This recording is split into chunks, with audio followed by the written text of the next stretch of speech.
Hey, good afternoon, everybody. It's Kentario, your boy, and I'm back with Christ and comic books. And what I'm looking to do today is I want to give us a good message, and I'm wanting to talk about, placing fault. Who's at fault, right? And the reason that I'm wanting to focus on this is because I think that is the biggest thing that's happening today. Is people are looking for someone to put at fault, looking for someone to blame, looking for someone to accuse, to put the weight on, to identify as the problem causer in what's happening today with the pandemic, and what's happening with people in their jobs, and what's happening with people in their finances. This is what people are doing more so than anything else, is trying to find fault with somebody, trying to find something wrong with somebody. Somebody did something wrong. Someone did something to cause this. This happened because of who? This happened because of this or that. This is a lot of what we're hearing today, and that's what the focus of today's message is going to be. I haven't actually come up with a title for when I do messages versus when I'm doing like talking about actual new stuff and talking about manga and talking about comics and talking about movies and anime. I haven't thought of what to call this though to kind of set it apart. So I guess we could call it One Word Sundays. How about that? We got our One Word Sundays. I think that's what we can call this. One Word Sundays. Mom, I hope you're cool with that. So, as we dive into this, we want to speak about no fault, take responsibility. That's the name of today's message. And for those of you, of course, checking this out, please keep in mind to make sure you hit that subscribe button, show the support. I know, I don't get that a lot, but I want to make sure I continue to put that out there because your support means I must be doing either something right, and your feedback will tell me if I'm doing something wrong. So please also leave a comment and push that like button. Thank you guys so very much. So, as we're looking here, we're in John chapter 9. I want to be fair because as a man that loves the scriptures, I don't want to be stating scriptures involved and not read from it, right? So we're going to look here. John chapter 9. I want to just read a couple of verses. But it says, "And as Jesus passed by, he saw a man which was blind from his birth. And his disciples asked him, saying, Master, who did sin, this man or his parents, that he was born blind? Jesus answered, Neither hath this man sinned, nor his parents, but that the works of God should be made manifest in him. I must work the works of him that sent me while it is day. The night cometh, when no man can work. As long as I am in the world, I am the light of the world. When he had thus spoken, he spat on the ground, and made clay of the spittle. And he anointed the eyes of the blind man with the clay, and said unto him, Go, wash in the pool of Siloam, which is by the interpretation sent. He went his way therefore, and washed, and came seeing. The neighbors therefore, and they which before had seen him that he was blind, said, It is not this he that sat and begged? Some said, This is he. Others said, He is like him. But he said, I am he. Therefore said they unto him, How were thine eyes opened? He answered and said, A man that is called Jesus made clay and anointed mine eyes, and said unto me, Go to the pool of Siloam and wash. And I went and washed, and I received sight. Then said they unto him, Where is he? He said, I know not." Okay, so John chapter 9, and where we're coming from today is looking at a man who was born blind, and Jesus comes upon him and brings about a healing. Now, here's the thing about this. There's details to it that I think are so very important for us to focus on in today's topic of speaking about fault and putting fault on people and trying to identify who's at fault for what has taken place, who dropped the ball. I work at my place called Sitel, and it's a call center. And me being leadership and a coach, not to get too much into my job, but sometimes that's the question that comes up. It's not resolution ideas. It's more so, well, this person did this, so this doesn't work. Let's dissolve this because this doesn't work. What happened here? Bosses ask that question all the time. What happened here? What's going on here? And someone's got to step up and say it was me, right? Someone's got to step up and say, I messed up. Someone's got to step up and say, I dropped the ball, right? So, and that becomes a heavy loaded question. But one thing my leadership did also teach behind that is in identifying who's at fault, who made the mistake, even to go as far as to say why something won't work, why something's a bad idea. When you're identifying all the faulty things, You got to be able to back that up with what will work. What's the next step? What are we going to do then if this is the issue? That's the bigger and better question. So when we look at John chapter 9, and we see that in this instance, as Jesus is coming towards this blind man, he is questioned. Well, who's at fault? Was it his parents that he was born blind, or his past generation that he was born blind? Was there a sin that took place that's caused this generational curse to happen on this boy? What caused this is their question. Not what can we do to help him, it's what caused this to happen to him, right? What brought this about? And not to get into that subject, but if I were to sit here and think about it, when we're questioning, homosexuality versus, us in the Christian faith and how we live that life and walk that life, we're trying to identify and finger point as to what happened in your past life that caused you to be this way. And the reason we get the response that we get from them is because we're trying to do the fault pinpointing. Enough of the trying to pinpoint and blame and who did this and who did that, who caused this to me, because that's just causing more of that stir of the rage that comes from those conversations in the first place. And that's the issue here, is someone's looking at this blind man and wondering whose fault was it? Whose fault was it? Who sinned?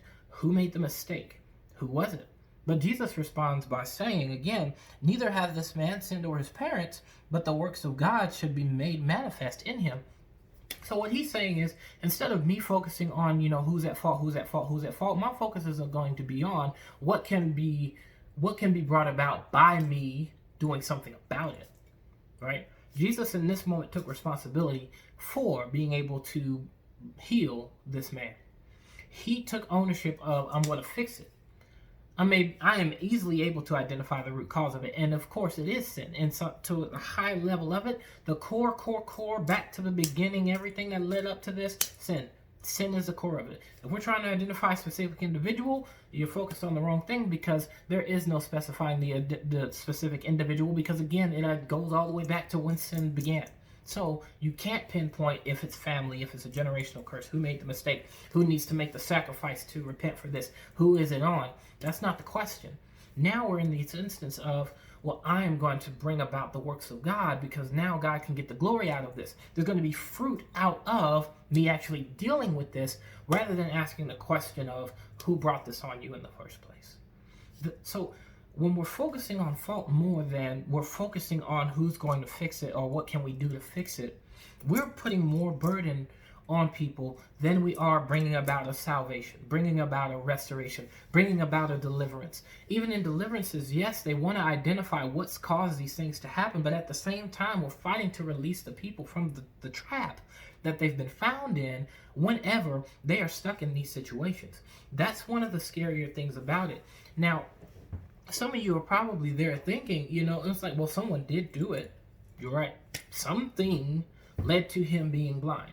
Even scientists are still trying to get to a place where they can diagnose what triggered these things to happen the way that they happened. But even scientists aren't thinking to just be like, oh, it's good to know now. They're trying to comprehend these things so that they can go and establish new things from what they've learned that has happened before. And that's the same thing that we do as children of God when we are really trying to do the will of God. If we are identifying truly what happened, it's not for us to shake our head at them.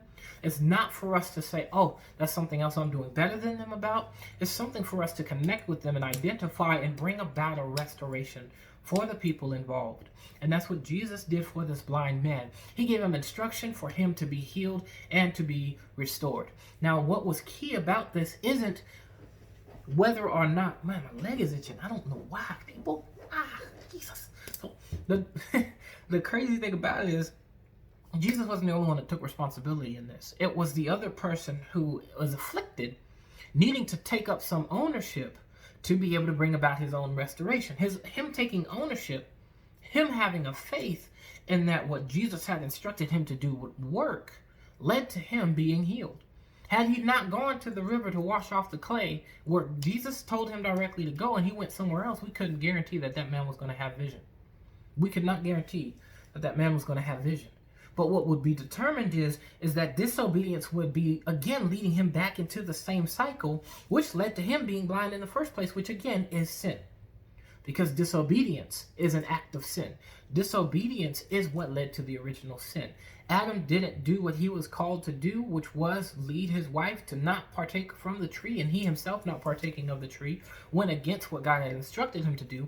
Disobedience leading him to partake of that tree, and that's the true sin that took place in the very beginning. Had the man not been obedient to Jesus, he would have been disobedient, and at that point you would have seen true fault in that moment. But instead, we see someone taking ownership. Instead, we see someone taking responsibility. Instead, we see someone demonstrating a high level of faith. And that has transformed this whole entire picture. Now, for a lot of you, of course, also the question would be, so we should just all be mad at Adam? We should all just be upset with Adam? That's not even the case there. Because if you look at yourself and you see what it is that you do, no matter what it is that you do, it's all a form of an act of disobedience, which is then still sin. So in turn, if it were you in Adam's shoes, at some point, in some way, whether it be the tree or not, you yourself would have acted in a disobedient fashion. Okay, so I want to double back to Jesus a bit more, because it's like, maybe it's not Adam, maybe it's God. And even then, if we want to ask the question of if it was or wasn't God, then we have to identify, but look what God did. Look what God did. We can point the finger at God if you want to, but you want to look at what God did. Look what he chose to do. He chose to make sure that after Adam and Eve, when we had to deal with Cain and him bringing about children that were very murderous, and we have evil spirits and demons mating with humans, producing giants and making these creatures, right? God had to make the decision to be like, hey, I'm still not going to destroy all of them. I'm going to instead restore them, but it is going to take a big move of me to make that happen, and that led to him having to flood the world, get rid of all of that excess dead weight, salvage what can be saved, which was Noah and his family, and restore my people. That was a small foreshadowing of what he did when he sent his son in the future to die on the cross for us, so that we could have life with him, having that perfect sacrifice so that no one has to die. You can now say, I'm not worried about who did it.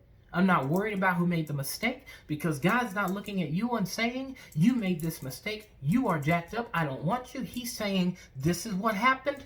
Let's fix it. This is what happened. Let's fix it. Stop making excuses. Stop complaining. Stop crying. Stop listing off all of your problems and say, what can I take ownership of to fix it? Because regardless, life is still going to go on. Regardless, you're going to be facing new things that's going to cause more problems, that's going to make your life even more burdensome, unless you decide to do something that's going to change the outcome of your future. And it's not going to be figured out by you trying to identify who made the mistake first. You only are identifying these things so that you can make a move towards progression. Psychologists don't look and do the studies on people's mental disabilities and issues and anxieties to be like, oh, so this is the root of your problem. Go have a nice day. They say no, they identify, and then they go, all right, we've identified it. What kind of game plan can we set forth? System, order, even prescription to get you back to where you can function as a part of society, because your life isn't over yet. You're still going to have to face this world. But what are you going to do to be able to live in it? Are you going to continue and progress the disobedience? Or are you going to take hold of being able to be obedient to then do something different with your life? And that's what's so powerful, because Jesus took on the responsibility for whoever was at fault. We identify that primarily with the act of sin because, again, God set forth expectations for obedience. But instead of simply saying Adam fell so they can all fall, this is why I love the way he designed us. He designed us different from angels, people. He designed us more special than angels, because angels don't have the option of disobeying God and being able to return home. We see that with Satan. Satan and the 1/3 of the angels that fallen from disobedience against God were cast out of heaven with no way of returning. But us, who were designed by God in his image, specifically in our designing, we were designed, designation, interesting, we were designed to be in his image. So we were also designed to be restored. We were designed to be saved. We were designed to be saved. Isn't that incredible that you were designed to be saved? So I put no fault on God for the sins that took place in the beginning, but I give glory to God for designing us to be able to be saved. Now you may ask, well, he only saved those that died after Jesus. You're wrong in that front as well. God made it to where when Jesus went to hell, he went to minister to those that were already in hell, to restore the dead as well. So no matter who is dead, your life can be restored. Even when your life is already dead and gone, you can be restored. But you need to make that choice today. Am I going to continue to be looking at God and asking him, well, who's at fault for all of my problems? Who's at fault for all of life's problems? Or are you going to do something about changing the outcome of your future by choosing to walk with God? And that's the one word that I have for you today on this One Word Sunday, everybody. So thank you all for listening in. I wanted to make it nice and simple. But seriously, don't focus on who's at fault. Don't waste your energy. Don't waste your time on trying to see who's at fault. Another verse to leave you with is Romans chapter 5, verse 19, as we draw this to a close. And it reads, "For as by one man's disobedience many were made sinners, so by the obedience of one shall many be made righteous." And the obedience happened with Jesus. But it didn't stop with Jesus. What Jesus did was, in his death, was planting a seed that allowed for everyone to be able to be living a life of righteousness. And that comes from being obedient. That comes from being obedient, not trying to go against the grain. You only go against the grain because you're trying to establish something new, because you comprehend what's already been set in place. But if you're trying to contend with what's already been set in place, you're looking to break something that you have no control over fixing, especially since you have no control over even being able to manage your own life. So what makes you think you can set something out there to help everybody else if you're trying to continue to find problems with everything else and break that without a resolution? Learn a resolution first. Understand what's happened so that you can develop a resolution, not find reasons to continue your complaints. Let's make a difference and make a change. That's what I've chosen to follow Christ, is because I chose to make a change. Because I wanted to be better than the darkest versions of myself that I've seen I was capable of. And even the mistakes I made even after following him, I still need him to continue to be able to be more than my faults showed me to be. Thank you guys, and y'all have yourselves a blessed day.